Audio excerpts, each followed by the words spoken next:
प्रिय दर्शकों, नमस्कार। मैं के मिश्रा आज आपके समक्ष पुनः हाजिर हुआ हूँ।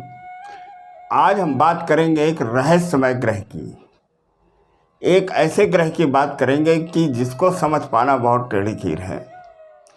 वो उसकी गणना ग्रहों में तो होती है, लेकिन वो ग्रह नहीं है, क्योंकि ग्रहों की परिभाषा शास्त्रों में दी गई है, यत् पिंडे तद ब्रह्मांडे, माने जो पिंड के रूप में ब्रह्मांड में मूवमेंट कर रहे हैं वही ग्रह कहलाते हैं। मित्रों, आप समझ गए होंगे मैं राहु और केतु की बात करता हूं। आज इस वीडियो के अंतर्गत मैं बात करूंगा राहु की।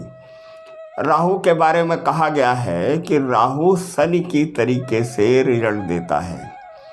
कुजवत केतु शनिवत राहु। कुज माने मंगल, तो केतु का प्रभाव मंगल के तरीके से होता है और राहु जो प्रभाव रखता है वो शनि का प्रभाव रखता है।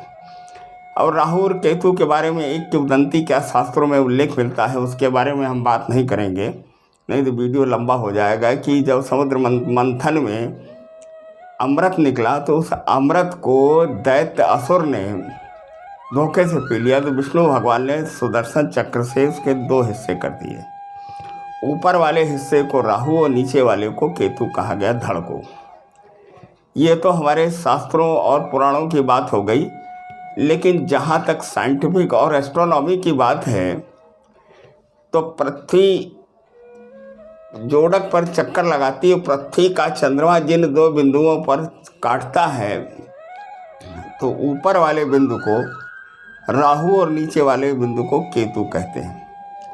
राहु और केतु का जो धर्माचार्य हैं, हमारे कर्मकांडी जो आचार्य हैं, जो अपने को ज्योतिषाचार्य कहते हैं, इन्होंने क्या किया कि ज्योतिष में राहु और केतु का एक बहुत बड़ा हौवा खड़ा कर दिया। उस हौवा के अंतर्गत क्या किया उन्होंने कि ये कहना शुरू कर दिया कि राहु और केतु की स्थिति आपकी बहुत ज़्यादा खराब है, लिहाजा आप अपने जीवन में कुछ नहीं कर पाओ। और एक नाम रख दिया काल सर्प योग। योग को दोष कहने लगे कि काल सर्प दोष की स्थिति है, और इसके प्रकार बना दिए 12 प्रकार का काल सर्प दोष। हालांकि होता तो 164 प्रकार का काल सर्प दोष है, लेकिन 12 प्रकार की ही बात करते हैं। आप ज़रा समझ लेते हैं कि काल सर्प दोष होता क्या है। जब राहु और केतु, अभी बोर्ड पर बताएंगे, समझाएंगे, जब राहु और केतु की एक्सिस में बाकी सारे सातों ग्रह एक तरफ हो जाते हैं तो काल सर्प दोष की स्थिति बनती है। वैसे भी जीवन में अगर पावर एक तरफ हो जाए, वन साइड अगर पावर हो जाए तो जीवन कठिन हो जाता है, जीवन असंतुलित हो जाता, अस्त व्यस्त हो जाता है। मित्रों, टॉपिक लंबा हो रहा है तो इसके बारे में नहीं बात करेंगे। आज हम बात करेंगे, ये हमारे 12 भाव हैं।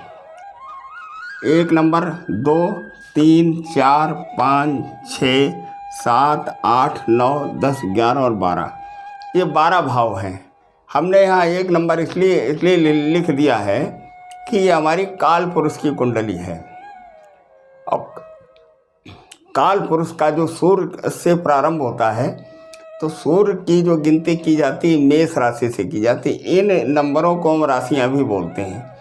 1 नंबर को मेष राशि, 2 नंबर को वृष, 3 नंबर को मिथुन, 4 को कर्क, 5 को सिंह और 6 को कन्या, 7 को तुला, 8 को वृश्चिक, 9 को धनु, ये मकर, कुंभ और मीन। ये 12 राशियाँ हो गई और 12 भाव हो गए। तो आज हमारा जो मेन टॉपिक है वो ये हमने अपने थंबनेल में ये लिखा है कि राहु आपकी जन्म के समय कुंडली के किस भाव में है। भाव 1 में है कि 4 में है कि 6 में है कि 7 में है, 10 में है, 11 में, 12 में है। आज हम इन 12 भावों में राहु की बात करेंगे कि राहु अगर आपका 1 नंबर में हो, माने लग्न में हो, राहु दूसरे नंबर पे हो, राहु तीसरे नंबर पे हो, पराक्रम के भाव में हो, राहु चौथे भूमि भवन और वाहन माता के भाव में हो, तो क्या रिजल्ट देगा, इसके बारे में हम आज चर्चा करेंगे। आइए प्रारंभ कर लेते हैं। राहु के बारे में कुछ मोटी मोटी बातें और हम बता देते हैं। राहु का जो गोचर होता है एक भाव से, और ये 12 भाव में राहु का जो चक्रण होता है एक वर्ष में, वो 18 महीने का होता है। और इनकी जो इनकी महादशा चलती है वो 18 वर्ष की चलती है, राहु की महादशा। राहु वायु कारक ग्रह है। राहु को छिद्र ग्रह भी कहा गया है। राहु को अवरोध करने वाला भी कहा गया है। राहु का प्रतिनिधि पशु हमारा कुत्ता होता है। राहु को अंधकार भी कहा गया है। जहाँ जैसी आवश्यकता पड़ी वहाँ वैसा राहु को नाम दे दिया गया और वास्तव में रिजल्ट भी ऐसे मिलते हैं। राहु से प्रभावित व्यक्ति का मंतव्य जानना बड़ा मुश्किल होता है। वो ड्यूल नेचर का व्यक्ति होता है। हम उसी की बात करने जा रहे हैं। उससे पहले हम आपसे ये आग्रह करना चाहेंगे कि हमारे चैनल को सब्सक्राइब अवश्य करें। बहुत थोड़ी सी कमी रह गई, अगर आप इसे लोग सब्सक्राइब कर देंगे तो हमारा भी चैनल चल निकलेगा और आप लोगों तक हमारी बात ज़्यादा से ज़्यादा लोगों में पहुंचने लगेगी। अब बात कर लेते हैं, अगर लग्न में राहु हो, ये हमारा प्रथम स्थान है। आजकल जन्म कुंडलियाँ कंप्यूटर से बन रही हैं। पहले पन्ने पर ही लग्न बनी होती है, लग्न चार्ट। ये काल पुरुष नाम इसलिए दिया चूँकि मेष राशि से हमने इसका प्रारंभ किया। तो यहाँ अगर राहु हो तो राहु से प्रभावित व्यक्ति को आप कैसे पहचानेंगे, हम इसकी बात करेंगे। आप लोग अपनी अपनी जन्म कुंडलियाँ खोलिए और खोल करके आप ये देखिए किस भाव में राहु है। पहली चीज़ तो राहु छिद्र ग्रह है। इसकी 3 दृष्टियाँ भी होती है, ये भी लगे हाथ बता देते हैं, लेकिन दृष्टियों की बात हम करेंगे नहीं तो वीडियो बड़ा लंबा हो जाएगा। राहु की एक दृष्टि तीसरी, 7वीं, तीसरी, 7वीं और 10वीं, ये इनकी 3। अब तो हम दृष्टियों की बात नहीं करेंगे, आज हम बात करेंगे कि अगर लग्न में राहु है तो पहली पहचान तो ये है कि इस व्यक्ति को समझ पाना बड़ा मुश्किल है। ये कहेगा कुछ, करेगा कुछ। ये दोहरी मानसिकता वाला व्यक्ति होता है। इनको रात में सपने बड़े खराब आते हैं। इनकी जो विचारधारा है वो दिन में कुछ कहेंगे, रात में कुछ कहेंगे, 10 मिनट में कुछ करेंगे, 15 मिनट। ये अपने जीवन को इसी तरीके से डिस्टर्ब करते रहते हैं। इनके चेहरे पर या शरीर पर कोई न कोई मार्क ऐसा मिल जाता है, चाहे ब्राउन कलर का मार्क हो, चाहे वो रेड कलर का मार्क हो, इनके शरीर पर मिल जाता है। इनकी दशा ये होती है, ये मन में ही लड्डू फोड़ा करते हैं और किसी काम में सफल नहीं होते हैं। कब? अगर राहु की स्थिति इसकी उच्च राशि में। देखिए, हम किसी एक ग्रह से जीवन का फलित नहीं करना चाहिए, लेकिन यहाँ इन नॉर्मल जनरल राहु की बात हो रही है। तो राहु से जो प्रभावित व्यक्ति है, ये दोहरे नेचर का व्यक्ति, इसको समझ पाना बड़ा मुश्किल और इसके चेहरे पर कोई न कोई मार्क मिल जाता है। ये कहते कुछ हैं, करते कुछ हैं। इनका प्रभाव 7वें स्थान पर पड़ता है, जो इनके पत्नी का स्थान, जो इनके पार्टनर का स्थान है। ये पार्टनर के साथ में व्यापार जरूर कर लेते हैं, लेकिन पार्टनर से इनकी पटरी नहीं बैठती है। पत्नी से भी विवाद इनका होता रहता, हो सकता तलाक भी हो जाए। ये घुमक्कड़ प्रवृत्ति के लोग होते हैं, ये घूमते ज़्यादा हैं। तो ये तो लग्न की बात हो गई। अगर राहु आपकी कुंडली में दूसरे स्थान में है, ये जो दूसरा स्थान है हमारा, ये प्रमुख रूप से ये वाणी का स्थान है, ये धन संचय का स्थान है, ये हमारे परिवार का स्थान है। किस परिवार की बात करते हैं? ये उस परिवार का है कि जिस परिवार में हमारा जन्म होता है। ये वाणी का स्थान है, ये खान पान का भी स्थान है। इस स्थान पर राहु जैसा ग्रह बैठ करके क्या गुल खिलाएगा?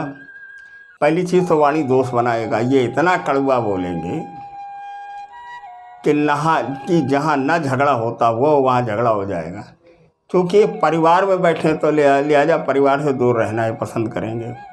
घर के सदस्यों से इनकी पटरी नहीं बैठेगी। अगर इसके साथ में मंगल और शनि जैसे ग्रहों का अगर यहाँ पर मंगल की स्थिति बन जाए तो ये पारिवारिक संपत्ति को बेच डालेंगे, नष्ट कर देंगे।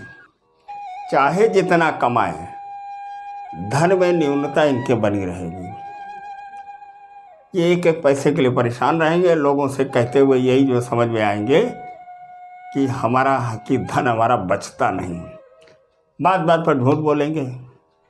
ये खान पान का स्थान है राहु, क्योंकि ये छिद्र ग्रह है, ये पापी ग्रह है, इसे पाप ग्रह की संज्ञा दी गई है। ये ग्रह जो है, क्योंकि ये मारक भाव होता है, मारक भाव में राहु एक उपचायक ग्रह है। ये जिस भाव में होता है उस भाव के कारकत्व को बढ़ा देता है या घटा देता है। ये मारक प्रभाव तो लिहाजा ये ऐसे काम यहाँ से करवाने लगता है कि मार्केट की स्थिति को बना देता है। जैसे खान पान बिगाड़ लेगा, नशा, तंबाकू, फास्ट फूड, केमिकल, रसायन, शराब है, और भी ऐसी चीज़ें जिनका नाम लेना हम पसंद नहीं करते हैं, वो खान पान शुरू यहाँ से कर देगा। बातचीत ऐसी करेगा कि परिवार में विद्रोह हो जाएगा, विद्रोह हो जाएगा तो घर से बाहर ये जो चले जाएंगे। झूठ बोल करके घर की संपत्ति को नष्ट करेंगे। अगर मंगल की स्थिति राहु के साथ में हो गई तो परिवार की संपत्ति, पिता की संपत्ति को नष्ट कर देंगे। अब देख लेते हैं राहु अगर तीसरे स्थान में, ये तीसरा स्थान यहाँ से गिनते हैं 1 2 3, ये तीसरा स्थान, ये पराक्रम का स्थान है। पराक्रम का in the sense work efficiency का स्थान है। इस स्थान पर राहु बहुत अच्छे रिजल्ट देता है। देखिए 3 घर ऐसे हैं राहु के जो राहु को बहुत बढ़िया जो रिजल्ट देते हैं, पावरफुल यहाँ पर राहु होता है। 3, 6 और 11, इसे त्रिशडाय बोलते हैं। तीसरा घर, 6वां घर और 11वां घर, ये त्रिशडाय की श्रेणी में आता है। और त्रिशडाय वाले ग्रह जो हैं इनमें राहु बैठ करके बहुत मज़े करता है। केवल साइड इफेक्ट क्या रहेगा, इनका धन व्यय होगा देश के अंदर की छोटी मोटी यात्राओं में। इनका छोटे भाई से संबंध इनके बिगड़ेंगे। काम में ये आलस जरूर से ज़रूर करेंगे, इसमें कोई दो राय नहीं। कान में इनके तकलीफ़ रहेगी, क्योंकि राहु जो है ये कान में दिक्कत पैदा करेगा। अगर यहाँ कहीं मंगल की स्थिति बन रही है, वो दुर्घटना योग बन रहा है, तो इनके बाएं हाथ में फ्रैक्चर या चोट लगने की संभावना भी बनी रहती। लेकिन ये तभी संभव है जब राहु की दशा हो, मंगल की अंतर्दशा हो, या मंगल की दशा हो, राहु के प्रत्यंतर दशा हो। देखिए हम इसको बहुत ही सिंपल भाषा में समझाने का प्रयास कर रहे हैं। तो ये बात हो गई तीसरे स्थान में। अब अगर चौथे स्थान में राहु महाराज विराजमान हो, चौथा स्थान माता का स्थान है, सबको मालूम है। भोग भवन और वाहन का स्थान ही है। यहाँ पर वाहन, जमीन, जायदाद और माता को देखते हैं। इस स्थान में राहु अगर है तो 8 वर्ष की उम्र में ही माता की क्षति हो जाती है। हो सकता है मां न रहे। ये चूंकि चंद्रमा का स्थान है तो लिहाजा मानसिक स्थिति यहाँ बिगड़ती रहती है। ये खर्च करेंगे वाहन और गाड़ियों पर, नुकसान करेंगे वहाँ। माता से इनका संबंध अच्छे नहीं रहेंगे, तो यहाँ राहु बैठ कर के ये स्थिति को पैदा करेंगे। क्योंकि केंद्र स्थान है और केंद्र स्थान में राहु बैठ कर के अवरोध उत्पन्न करते हैं, और राहु का यहाँ पर अवरोध ये अच्छी बात नहीं। तो चौथे स्थान, अभी हम उपाय की भी बात करेंगे। तो यहाँ तो खैर चल जाएगा कि कहीं न कहीं अगर इसके साथ में अच्छे ग्रह हैं, बृहस्पति और शुक्र जैसे अगर ग्रहों की स्थिति है यहाँ, तो राहु मैनेज कर ले जाएगा, इतना नुकसान नहीं करता है राहु यहाँ। अब अगर राहु पंचम स्थान में है, 5वां स्थान बेसिकली ये शिक्षा का स्थान है, ये प्रेम का स्थान है, ये संतान का स्थान है।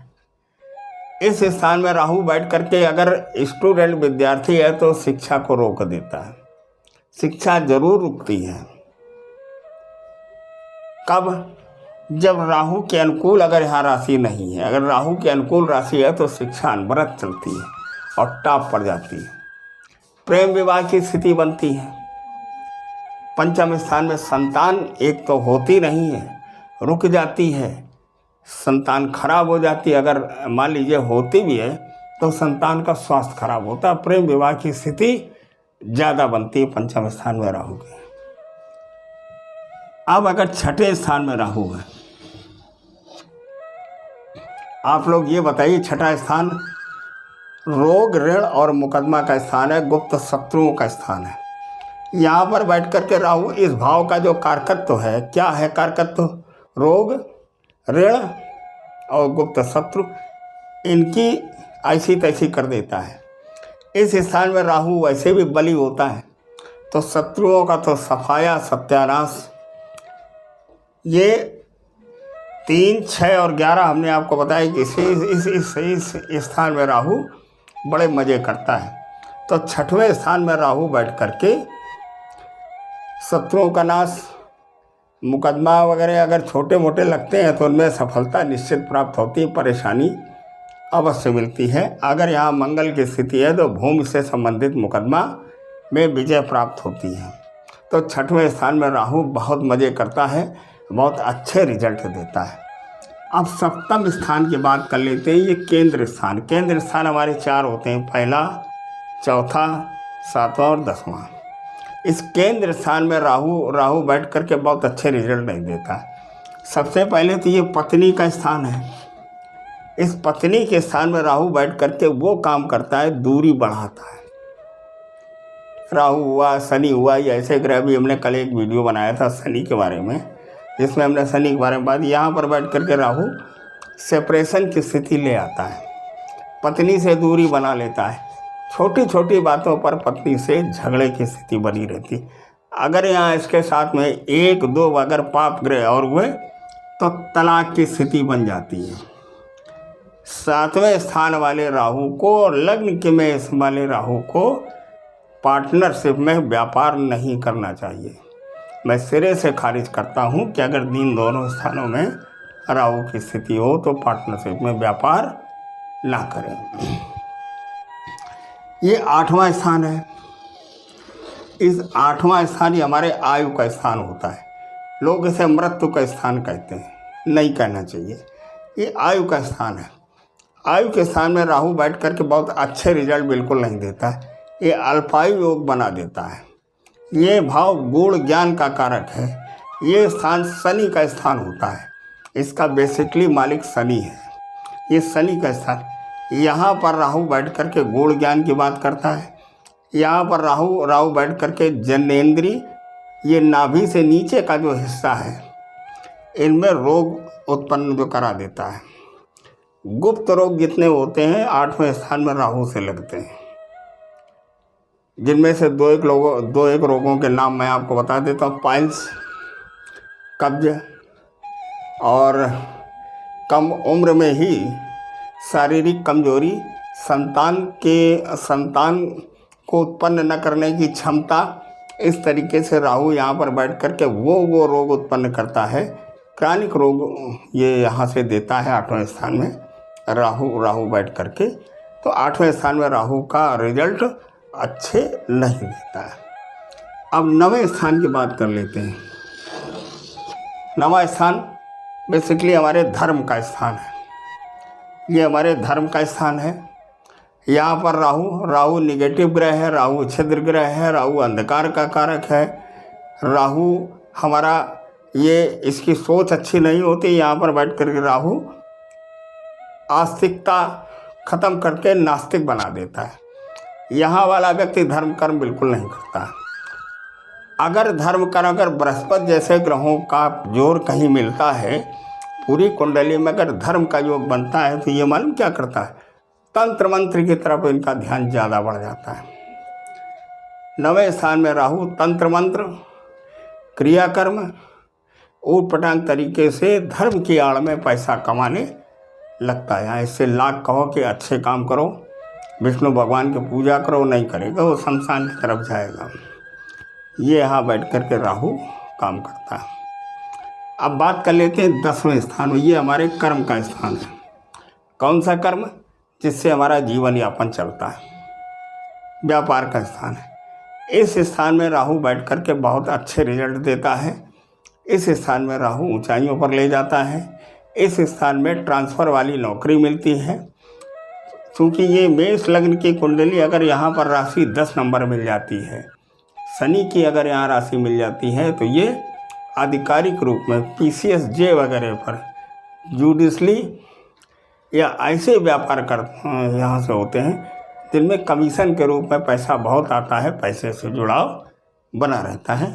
ये इस स्थान में राहु बैठ करके करता है।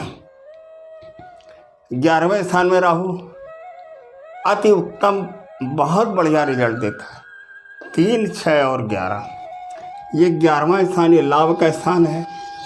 या कुछ नहीं कहना है, यहाँ पर बैठ करके राहु अच्छे रिजल्ट देता है। वो क्यों देता है, इसके पीछे कारण अभी लास्ट में हम बताएंगे और उपाय भी हम बताएंगे कि ये 2 और आपका 8वां ग्रह अब 12वें ग्रह में जो राहु, इन्हें क्या उपाय करने चाहिए।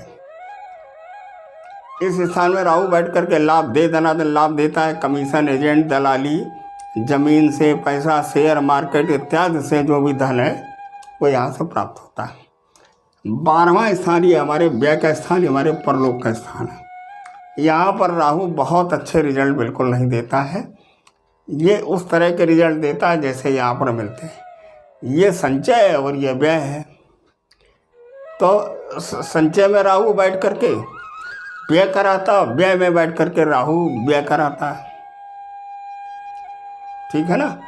तो यहाँ पर राहु बैठ करके खर्च की स्थिति कराता है, बाईं आँख की रोशनी खराब कर देता है। यहाँ पर बैठ करके राहु और विदेश यात्रा भी करा देता है। न चाहते हुए भी आदमी विदेश घूमने चला जाता है। मित्रों, हो सकता है वीडियो लंबा हो रहा है। अब राहु के बारे में बात कर लेते हैं। देखिए, ऐसा है, अगर इस स्थान में राहु है तो मुसीबत की घड़ी है। अगर इसके साथ में मंगल या शनि जैसे अगर ग्रह हैं तो इसका उपचार करना अति आवश्यक है, अन्यथा जीवन में व्यक्ति कुछ नहीं कर पाएगा। उपचार क्या करना चाहिए? ये राहु है तो ये काले उड़द की दाल ले ले और 1.25 किलो उड़द की दाल ले करके शनिवार को ये दान करे। 7 दिन करना है। ये उपाय करें। राहु का एक मंत्र ओम राम राहवे नमः, इस मंत्र का जाप करें, यहाँ से उसे सफलता जरूर मिलेगी। अगर इसके साथ में मंगल मिल रहा तो अंगारक योग बनता है। इस अंगारक योग की शांति बहुत ज़रूरी है, शांति इन्हें कराना चाहिए। अब इस स्थान में अगर राहु है, चौथे स्थान में राहु भी अच्छे रिजल्ट नहीं देता है, यहाँ भी वही उपाय करना चाहिए। यहाँ भी इसका दान करना चाहिए और शंकर जी की आराधना करनी चाहिए। शंकर जी पर गन्ने का रस सोमवार को चढ़ाएं, शिवरात्रि वाले दिन ये रुद्राभिषेक कराएं। 8वें स्थान में राहु अल्पायु योग बनाता है। यहाँ पर अल्पायु योग बनाता है और अल्पायु योग ये अच्छी बात नहीं। तो यहाँ पर बैठकर राहु की शांति करानी चाहिए। 18,000 मंत्रों का जाप होता है कलयुग में 4 गुना। 18 चौको 72,000 मंत्रों का जाप और उसके दशांश का हवन ओम राम राहवे नमः, इस मंत्र का जाप करें और राहु की शांति अवश्य करा लें। यहाँ पर बैठ करके राहु के लिए नाग और नागिन का जोड़ा शंकर जी के पर चांदी का दान करें सोमवार को। ये 7 सोमवार करना है। अगर श्रद्धा हो तो केवल एक ही बार करें तो यहाँ से राहु में राहत मिल जाएगी। मित्रों, ये तो हमने राहु की बात कही और इसी तरह से हम आगे आपके समक्ष वीडियो लाते रहेंगे। आपसे केवल एक ही चीज़ हम चाहेंगे, हमारे चैनल को सब्सक्राइब करें और जितना ज़्यादा हो सके लोगों में आप इसे शेयर करें। अगर वीडियो अच्छा लग रहा हो तो ही करें, अन्यथा ना करें। बस इसके साथ में मिलेंगे किसी अगले टॉपिक के साथ। धन्यवाद, नमस्कार, जय श्री राम। ओम राम राहवे नमः।